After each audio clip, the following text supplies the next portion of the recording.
Bienvenue voyageurs dans la caravane de la Gitane sans filtre pour le tirage du mois de mai 2024, signe par signe. J'espère que vous allez bien, que votre mois d'avril s'est bien passé malgré des challenges astrologiques assez importants. Nous allons donc voir comment se passe ce mois de mai avec les journées qui s'allongent, les températures qui remontent, on l'espère, avec une arcane majeure du tarot de Marseille.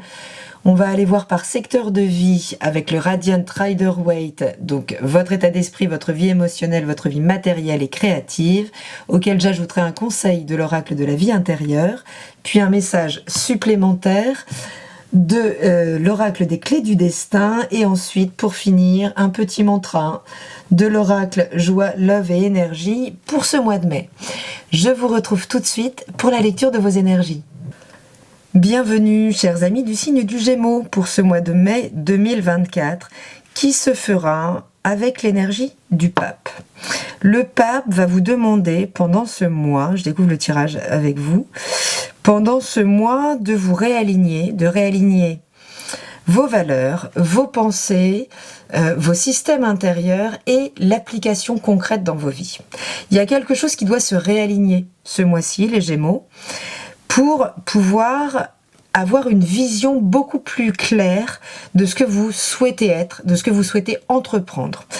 Le pape exige cette vision à 360 degrés. Pourquoi ? Parce que c'est lui qui va voir, qui déloge le diable, et on sait que le diable se loge dans les détails.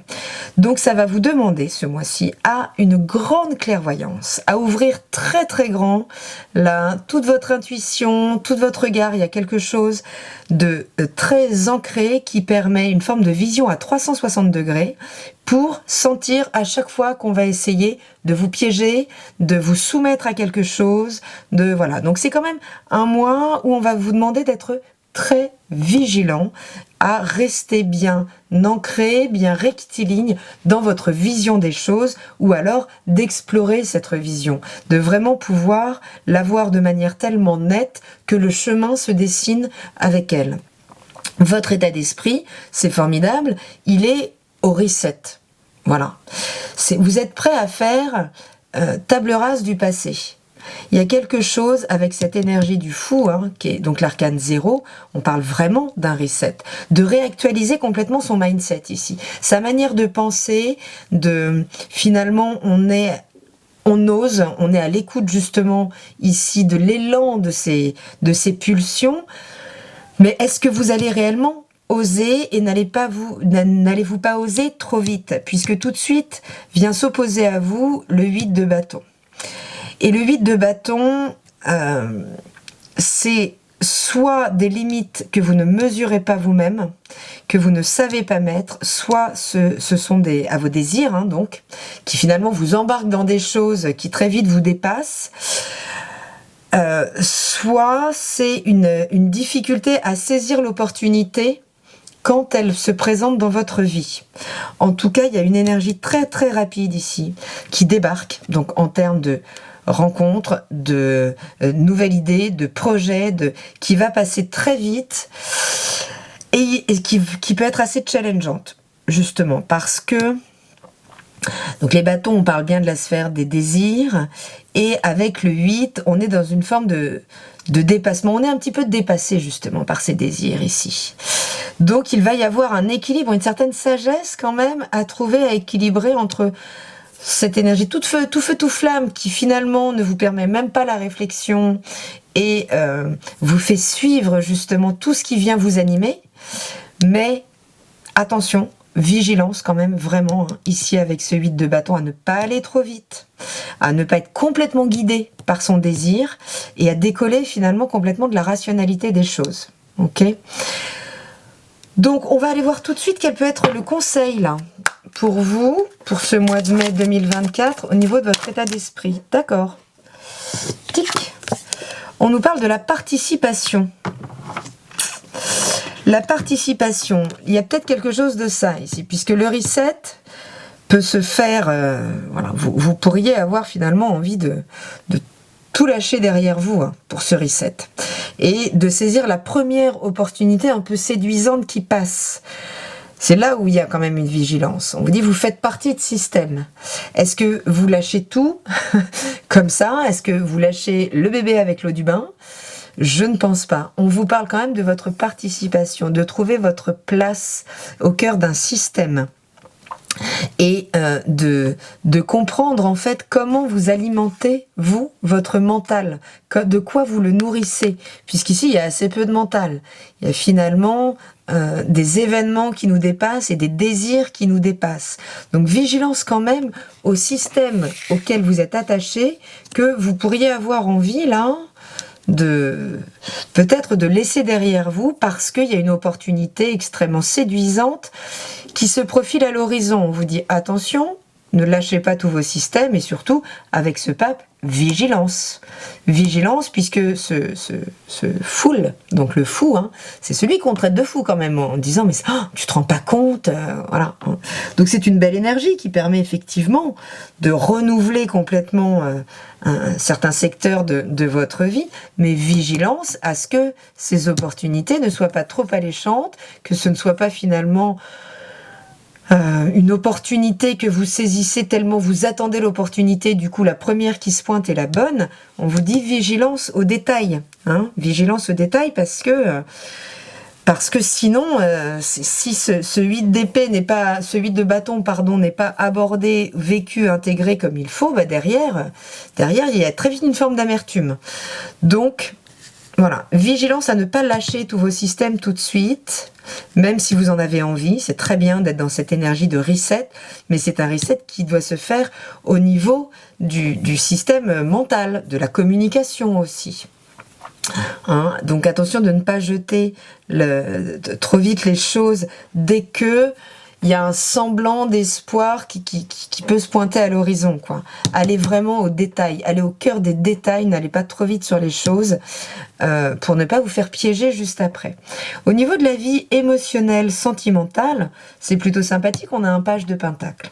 Ce page de pentacle, c'est une découverte, c'est une opportunité. Donc il peut y avoir une rencontre charnelle, sensuelle ici, hein, puisque on parle de quelque chose de nouveau, de très jeune, mais en contact avec la matière. Et comme ici on est dans le secteur quand même de la vie émotionnelle et sentimentale, on peut parler effectivement d'une rencontre charnelle, de quelque chose qui va venir là nous chambouler. Alors c'est une rencontre, c'est absolument pas attendu, en tout cas ça peut sortir de n'importe où. Alors attention, hein, puisque on a effectivement ce 8 de bâton. Je dis attention parce que ça va tellement vite, et avec cet arcane du pape qui demande quand même à poser les choses, c'est un petit peu, voilà. Et puis les Gémeaux, vous pouvez être tout feu tout flamme, hein, c'est-à-dire vous êtes d'une vivacité telle que des fois vous êtes parti alors que vous êtes parti avant le bus en fait quelque part. Donc voilà, ralentissement, slow down sur ce mois de mai, les Gémeaux. Mais il peut y avoir des choses quand même là qui viennent vous titiller franchement au niveau de cette vie émotionnelle et sentimentale. Mais ce qui va faire obstacle tout de suite, c'est le 4 de Pentacle. C'est justement l'idée de quitter une zone de confort. Hein, c'est que là, cette nouvelle opportunité, elle peut venir fragiliser des zones installées de stabilité dans la relation, donc peut-être dans une relation existante, ou peut-être un confort que vous vivez dans le célibat, puisqu'avec ce 4 de Pentacle, on gère les choses. On est autonome, et surtout on est stable. Donc être stable sans l'autre, on peut comprendre ici qu'une nouvelle rencontre vienne chambouler un petit peu cette stabilité, qu'elle soit en couple ou dans le célibat, je le répète. Quel est le conseil pour les Gémeaux pour aborder au mieux leur vie sentimentale au mois de mai 2024? L'enfant intérieur. Intéressant. Alors, il est possible que cette rencontre vienne vous faire reconnecter avec des émotions, peut-être même une sécurité ou une reconnaissance des choses desquelles vous auriez pu vous éloigner. Ok ? Mais il s'agit aussi finalement peut-être pour s'offrir la nouvelle expérience, la nouvelle opportunité, eh bien de s'autoriser à reconnecter avec cette dimension affective peut-être un petit peu éteinte, peut-être un petit peu mise de côté, parce que en mettant cet enfant intérieur de côté, vous pouvez maintenir quelque chose sur lequel vous êtes en contrôle, sur lequel vous êtes stable. Mais cette nouvelle rencontre, cette nouvelle opportunité pourrait venir faire écho à des émotions, à des choses que vous auriez pu laisser il y a longtemps. Ça peut être un ex, une ex aussi, hein. Ça peut être quelque chose qui revient du passé. Et il s'agira là d'entrer dans une écoute réelle et authentique de vous pour prendre une décision et que ce ne soit pas juste guidé par vos désirs ou par le fait que ça vienne griser quelque chose que vous jugez peut-être un petit peu trop stable, un petit peu trop plan-plan, dans une zone de sécurité de laquelle vous aimeriez bien sortir. Donc, ok, super, il y a des nouvelles choses qui s'éveillent. Veillez à ce que ce soit en contact avec quelque chose d'essentiel chez vous avant de vous y jeter à corps perdu, j'ai envie de dire.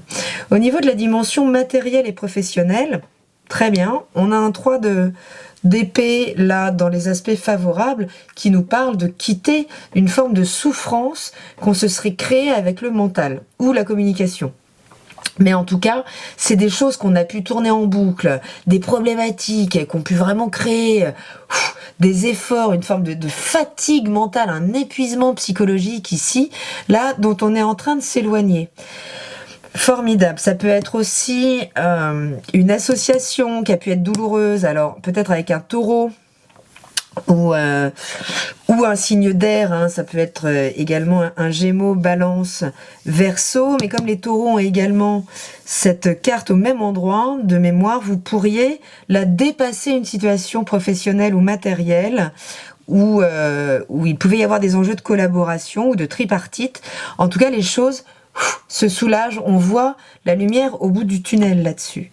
Mais attention à ne pas aller trop vite non plus, on retrouve ici cette idée de ne pas aller trop vite parce que ce 7 d'épée nous parle d'illusion et que finalement vous pourriez être prêt à tout pour sortir de cet inconfort matériel et professionnel, quitte à nourrir des illusions. Et à nouveau, on vous dit attention, de ne pas aller trop vite. On vous demande vraiment une grande transparence, un grand discernement. D'accord ? C'est pas parce que la promesse est magnifique qu'il faut s'y jeter à corps perdu. Allez dans le détail, allez creuser derrière la proposition, derrière l'opportunité, derrière la rencontre. Là, il peut y avoir des illusions qui se mettent sur le chemin. Puisque ce que vous êtes en train de travailler, c'est donc cette application du discernement et cet œil au détail. Le fait d'avoir la sagesse, de prendre le temps, de bien jauger, de bien évaluer les choses, d'aller vraiment au cœur de la précision, du petit détail qui peut, être déterminant pour prendre la décision de l'engagement ou non. Surtout qu'on est sous l'engagement, hein. Donc vous pourriez avoir effectivement la possibilité peut-être de vous engager dans des choses, mais il y a quand même une vraie vigilance avec ce 7 d'épée. Toujours. Parce que si on va trop vite, clairement on se trompe.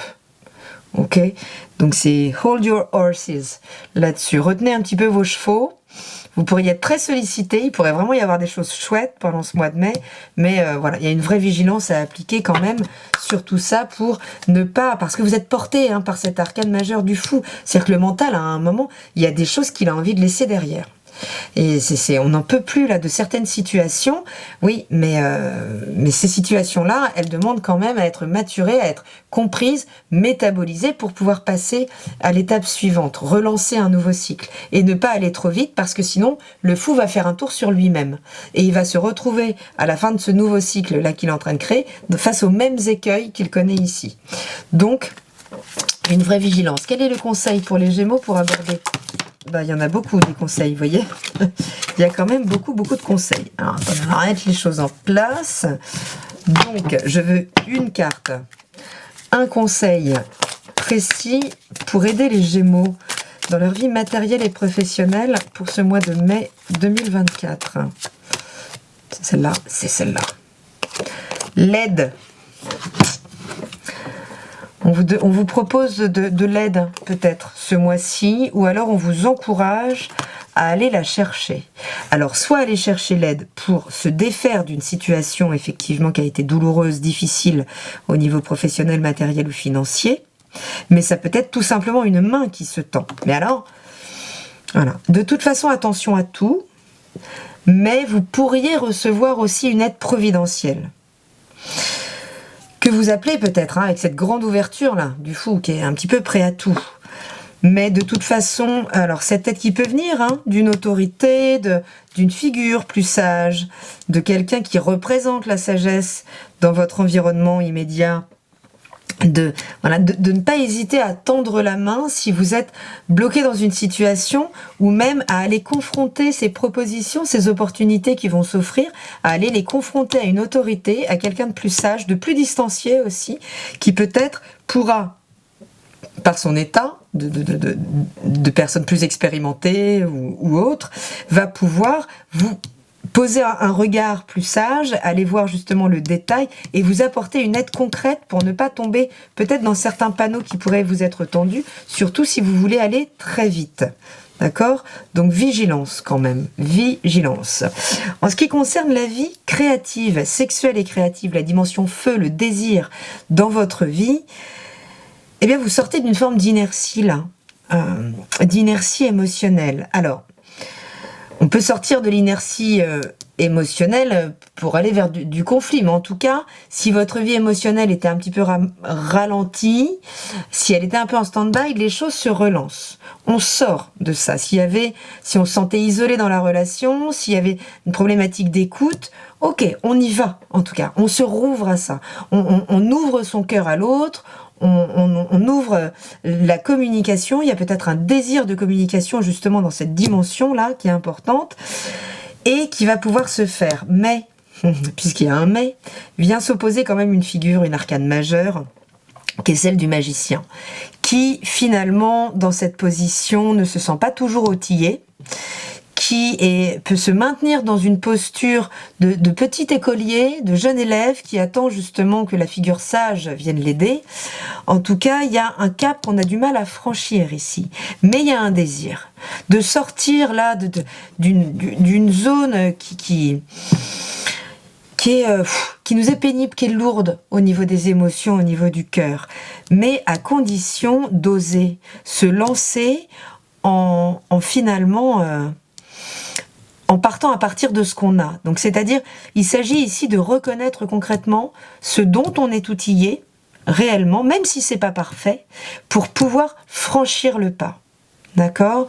Donc, quelles sont vos résistances, là, en ce qui concerne votre vie créative, ou peut-être, eh bien, cette nouvelle rencontre, hein, qui peut émerger et effectivement vous permettre de sortir d'une forme d'isolement, là, au niveau émotionnel, mais qui implique une certaine prise de risque que vous n'êtes pas forcément très à l'aise à prendre. Donc, est-ce qu'il s'agit de peut-être ici aller chercher plus de sagesse aussi, parce que si on a été abîmé précédemment émotionnellement, on peut ne plus vraiment avoir de repères pour aborder eh bien, je sais pas, un nouveau corps, une nouvelle relation, pour s'ouvrir comme si on n'avait jamais souffert. Et c'est un petit peu le gage du magicien ici, qui dit si, vous êtes armés. Vous êtes armés. Vous avez ce qu'il faut pour métaboliser, pour vivre ce qui est en train de se passer. C'est sortir du doute ici et s'offrir concrètement un redémarrage. Donc il y a quelque chose qui peut encore essayer de vous retenir vers le passé, mais vous pourriez avoir quand même un coup de vent dans le dos ce mois-ci, donc peut-être à travers une rencontre, hein, pour réactiver cette vie, cette dimension créative de votre vie qui ne demande que ça, mais sur laquelle il pourrait encore y avoir du doute. Il s'agit pareil d'avoir la vision de ce que vous voulez vivre, hein, de vous remettre au centre par rapport à ça. Quel est le conseil pour les Gémeaux, pour leur vie créative? Eh bien, regardez. C'est d'être créatif, justement, d'oser, d'explorer, d'y aller, de mettre les mains dans le cambouis quelque part. Ok, le magicien, c'est un faiseur. Il a ses petits outils, il va les manipuler et c'est comme ça qu'il va rendre les choses fertiles et petit à petit construire quelque chose. Donc on vous dit bien là, d'entrer dans cette créativité, d'oser, d'ouvrir. Hein, dans ce 3, il y a l'éventail qui se fait. On part du 1, du germe, et là on ouvre les possibilités avec ce 3. Donc il y a quelque chose qu'il va falloir là, auquel il va falloir se confronter pour essayer. Ok, le magicien, il peut y avoir un problème d'humilité aussi là, parce que le magicien, il a besoin d'humilité. Il sait que finalement nous sommes d'éternels écoliers de la vie, mais c'est pas pour ça que on doit toujours attendre un maître pour nous guider. Nous sommes aussi notre propre maître. Nous sommes à la fois le maître et l'écolier. Donc on vous dit ici que eh bien, vous êtes armé en tout cas pour démarrer là ce nouveau chapitre pour une vie créative justement plus riche, mais faut-il encore y aller, s'y mettre en fait. Il y a quelque chose de l'ordre de l'action à accomplir. Quel est le message des clés du destin? Élévation. Oh bah c'est magnifique ça. Je les découvre en même temps que vous, hein, histoire que ça reste ludique pour moi aussi. Élévation, incarne tes principes les plus élevés. On est exactement dans l'énergie, dans la mouvance du pape. L'idée c'est d'élever le débat, ok, mais surtout de les incarner, d'incarner ces valeurs, ces principes les plus intègres, y compris si ça plaît pas, hein. Parce qu'avec le fou, c'est un petit peu ça. C'est tant pis, moi j'y vais. Donc voilà, on va vous demander là de prendre un petit peu de hauteur aussi, peut-être un petit peu de distance par rapport aux choses, pour les voir de manière plus large, plus globale, mais également d'aller dans le détail. Donc voilà, il y a cette idée de, en tout cas, croître en maturité concrète ce mois-ci. Et on vous dit, c'est magnifique, vous avez un très joli mantra pour le mois qui ne dit qu'une chose et qui dit « Je me pardonne ». Donc, est-ce que ce message résonnera pour vous? Quels sont les points du passé, là, sur lesquels vous êtes encore cristallisés et qui ne vous permettent pas d'activer ce magicien? Eh bien, c'est un profond pardon. C'est donc un réalignement, une profonde bienveillance vis-à-vis de vous-même, d'accord, pour pouvoir redémarrer ce nouveau cycle-là qui vous permet de redémarrer, mais j'ai envie de dire, à l'octave supérieure de votre destinée. Voilà, amis Gémeaux, je vous embrasse, je vous souhaite un très joli mois de mai et je vous dis à très bientôt dans la caravane de la Gitane sans filtre. Salut!